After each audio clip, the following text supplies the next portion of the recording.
नमस्कार साथियों, स्वागत है आप सबका हमारे चैनल में। आज हम बात करने जा रहे हैं वित्त आयोग या फाइनेंस कमीशन। फाइनेंस कमीशन के बारे में हम डिटेल से देखेंगे।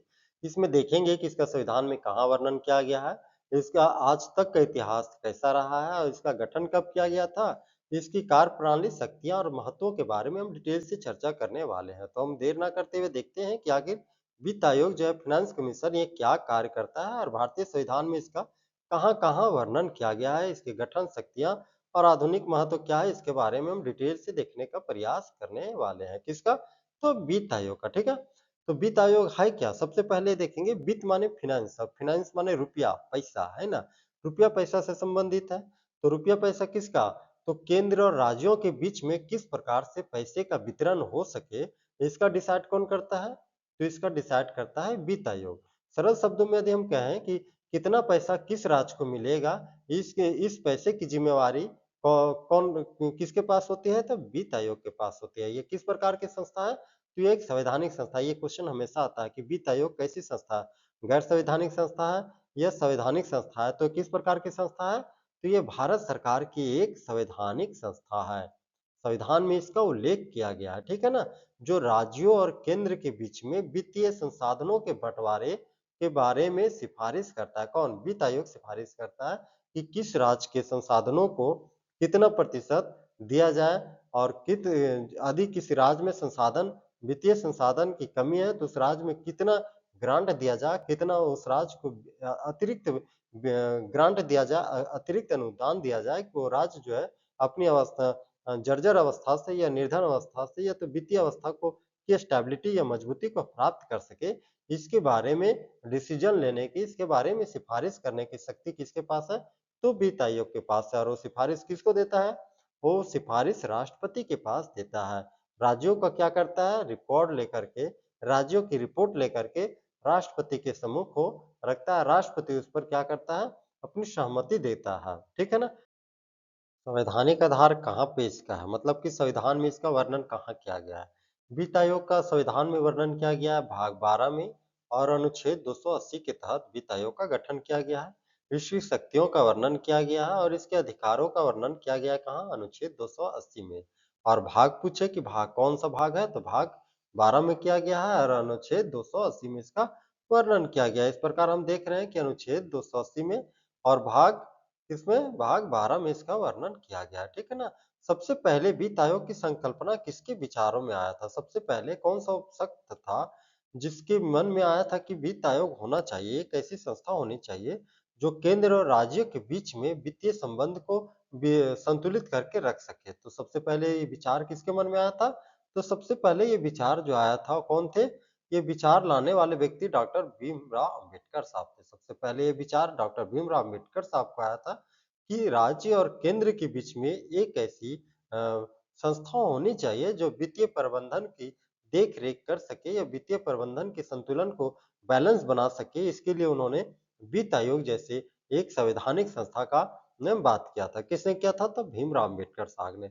भीमराव अम्बेडकर साहब ने किया था। इसका गठन राष्ट्रपति द्वारा किया जाता है और इसका कार्यकाल लगभग 5 वर्ष का होता है। यदि राष्ट्रपति चाहेगा कि 5 वर्ष से पहले ही दूसरे आयोग का गठन कर दिया जाए, तो राष्ट्रपति द्वारा ऐसा किया जा सकता है। राष्ट्रपति समय से पहले 5 वर्ष से पहले ही नए वित्त आयोग का गठन कर सकता है। वर्तमान में कितना वित्त आयोग चल रहा है भारत में? तो 15वें वित्त आयोग का गठन कर दिया। इसके सदस्यों की योग्यताएँ कौन-कौन सी होती है? मेंबर्स की जो है, इसके मेंबर किस प्रकार के होते हैं? इसके मेंबर होते हैं सार्वजनिक वित्त आयोग का विशेषज्ञ होते हैं, ठीक है ना? सार्वजनिक वित्त का विशेषज्ञ होते हैं, उच्च न्यायालय के न्यायाधीश होते हैं या अर्थशास्त्री हो सकते हैं या प्रशासनिक अनुभव वाला व्यक्ति हो सकता है। किस प्रकार का व्यक्ति इसके सदस्य होते हैं? तो इसके व्यक्ति सदस्य जो होते हैं या तो सार्वजनिक वित्त विशेषज्ञ हो सकते हैं या उच्च न्यायालय का न्यायाधीश हो सकता है यह व्यक्ति फिर अर्थशास्त्री हो सकता है या प्रशासनिक अनुभवों वाला व्यक्ति सदस्य हो सकता है। किसका? वित्त आयोग के सदस्य, ठीक है ना? इसका कार्यकाल कितना होता है या किस प्रकार का कार्यकाल होता है? तो वित्त आयोग का जो कार्यकाल होता है वो टेम्पररी होता है कि 5 साल के लिए कार्यकाल होता है, लेकिन 5 साल के अंदर यदि राष्ट्रपति चाहे और राष्ट्रपति को रिपोर्ट मिलता है, तो इस आधार पे राष्ट्रपति चाहेगा तो वित्त आयोग के जो सदस्य होते हैं, 5 वर्ष से पहले उसकी सदस्यता भंग करके नए सदस्य का चुनाव कर सकता है, ठीक है?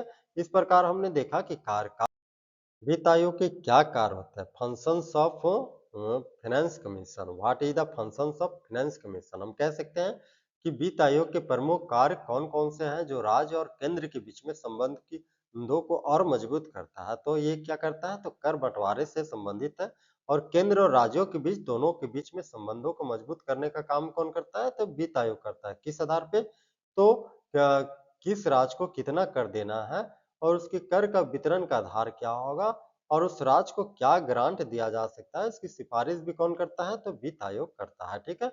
आगे पंचायत और नगर निगमों को क्या-क्या कितना धन देना है, इसके बारे में बात करता है कौन? वित्त आयोग। और राज्यों की वित्तीय स्थिति सुधारने के उपायों की भी चर्चा कौन करता है? तो वित्त आयोग करता है। और यदि किसी राज्य की वित्तीय स्थिति खराब है, तो उस राज्य को अतिरिक्त ग्रांट, अतिरिक्त अनुदान देने का भी काम करता है कौन? वित्त आयोग करता है। तो क्या वित्त आयोग अपने से देता है? नहीं, वित्त आयोग रिकमेंडेड करता है, सिफारिशें रिपोर्ट तैयार करता है, सिफारिश करता है राष्ट्रपति के माध्यम से। राष्ट्रपति उस सिफारिश को मानते हुए राज्य विशेष को ग्रांट अनुदान प्रदान कर देता है, ठीक है ना? वित्त आयोग की कौन-कौन सी शक्तियाँ होती हैं? यदि ये बात करेंगे कि वित्त आयोग की शक्तियाँ किस प्रकार की शक्ति होती है? तो वित्त आयोग क्या होती है? सलाहकारी या एडवाइजरी शक्तियाँ प्रदान करती है। अदर न्यायिक शक्तियाँ इसके पास होती है, दस्तावेज और साक्ष्य माँगने की शक्ति होती है। किससे साक्ष्य माँगता है? तो ये राज्यों से साक्ष्य माँगता है कि आपको जो हमने वित्त प्रदान किया था, जो कर प्रदान किया था आपको आपको तो वित्त जो आपने कहाँ पे खर्च किया, वो बजट को आपने कहाँ खर्च किया, उसकी दस्तावेज मंगाने का अधिकार किसके पास होता है? तो वित्त आयोग के पास होता है। सरकारी सिफारिशें मानने को बाध्य नहीं होता है। चाहे सरकार उसकी सिफारिश को माने या ना माने, वो सरकार पे डिपेंड करती है। लेकिन वित्त आयोग ये सिफारिश कर सकती है कि आप हमें साक्ष्य प्रदान करें। हम जो किसी राज्य विशेष को बजट देने की बात कर रहे हैं, चाहे तो सरकारें उस राज्य विशेष को बजट दे सकती है या नहीं दे सकती है, वो सरकार पर डिपेंड करती है। लेकिन ये क्या है, एडवाइजरी कमेटी के रूप में वित्त आयोग किसी राज्य विशेष के लिए सिफारिश कर सकती है केंद्र सरकार से, ठीक है ना? लेकिन व्यवहार में ये अधिकतर क्या होती है, मान ली जाती है।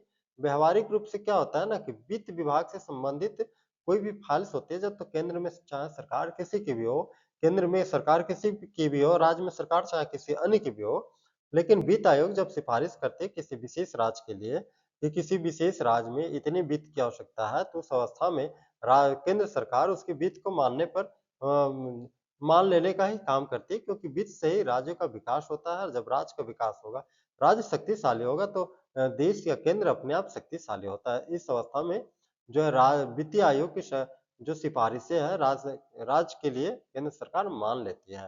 पहला वित्त आयोग का गठन 1951 में किया गया था और उस समय वित्त आयोग की अध्यक्षता किसने किया था? यह प्रथम वित्त आयोग के अध्यक्ष कौन थे? तो केसी नियोगी साहब थे। केसी नियोगी कौन थे? पहले वित्त आयोग के अध्यक्ष थे। पहला वित्त आयोग कब गठित हुआ था?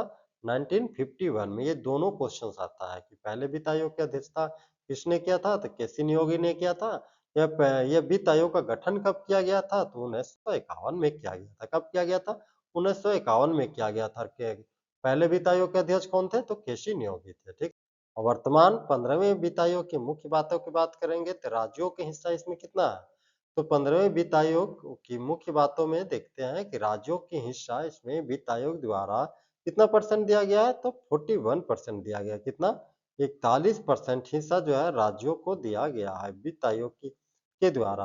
पंचायत और नगर निगमों को अधिक से अधिक राशि दी गई है 15वें वित्त आयोग के द्वारा, ठीक है ना? जनसंख्या 2011 को आधार माना गया है और 2011 की जनसंख्या के आधार पर किस राज्य में कितनी हिस्सेदारी है, उसके अनुसार 41% हिस्सेदारी वित्त आयोग द्वारा प्रदान किया गया। किसके? राज्यों को प्रदान किया, ठीक है ना? वित्त आयोग का महत्व देखते हैं कि आखिर वर्तमान में इसका क्या महत्व है, या तो इसका लागू करने के पीछे कोई महत्व तो होगा।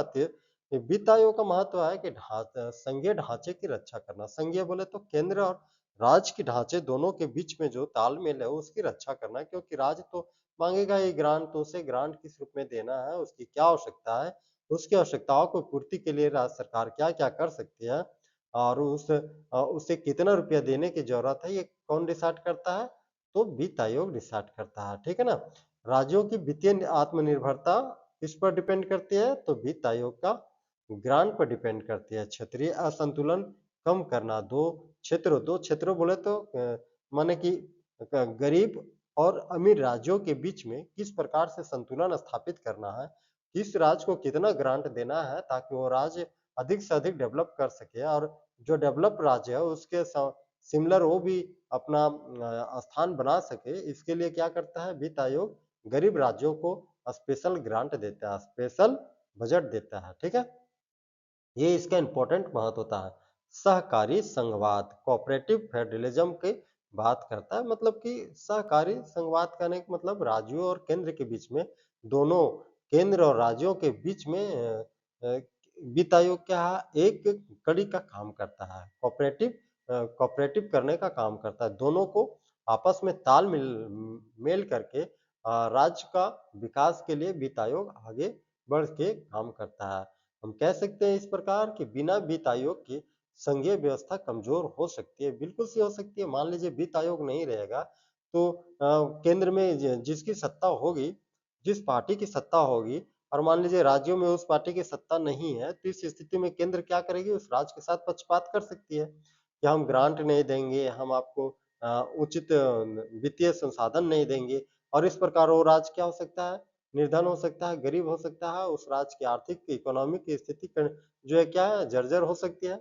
लेकिन वित्त आयोग यहाँ पर क्या करता है तो केंद्र में चाहे किसी की सरकार हो, वित्त आयोग जो है सिफारिश करती है राष्ट्रपति की फलाने राज्य को इतने ग्रांट की आवश्यकता है और उस स्थिति में राष्ट्रपति जो है उस पे अपना सहमति देते हैं और केंद्र में मौजूदा सरकार जो होती है उस नियम को उस दस्तावेज को पारित करते हैं। चाहे उस दस्तावेज में किसी भी राज्य की बात किया गया, हालाँकि उस राज्य में सत्तारूढ़ पार्टी की सरकारें हो या ना हो, इस स्थिति में भी केंद्र सरकार को उस राज्य को ग्रांट देना मजबूरी हो जाता है। इसीलिए हम कह सकते हैं कि बिना वित्त आयोग के संघीय व्यवस्था जो है कमजोर हो सकती है। संघीय व्यवस्था माने केंद्र और राज्य के जो बीच रिलेशनशिप है, वो कमजोर हो सकता है। तो इस प्रकार आज हमने वित्त आयोग की कार्यप्रणाली, इतिहास, उसके संविधान में कहाँ वर्णन किया गया है और आधुनिक महत्व क्या है, इन सारी चीज़ों के बारे में चर्चा किया। मिलते हैं इसी प्रकार से नए वीडियो के साथ में, तब तक के लिए नमस्कार।